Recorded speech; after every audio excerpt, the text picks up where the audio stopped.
Okay, hi everyone. My name is Makimsey Morris. I will try to make this short and sweet so we can get on with our lives. I got my undergrad from UGA in both English and English education because I really couldn't decide what I wanted to do.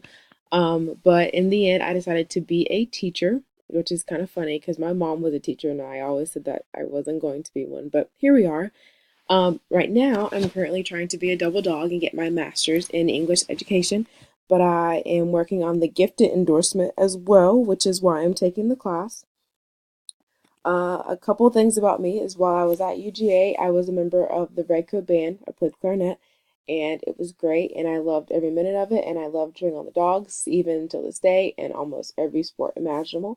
But since I'm done with that, some of my new hobbies include I started running about a year ago, and I really like doing that. It's a great stress reliever. And I like to go hiking because I think waterfalls are cool and pretty. But when I'm not doing those things, I am actually a English teacher at Buford High School. I teach ninth grade English, and I have all the little nugs that are scared and they come into ninth grade in high school. And at first, I was a little skeptical of teaching ninth grade, but I love it. I love my school. I think we are a great family. My kids are awesome. And it truly makes for a big difference. This is only my second year there, so I'm going to start my third year pretty soon. So hopefully to continue to go well.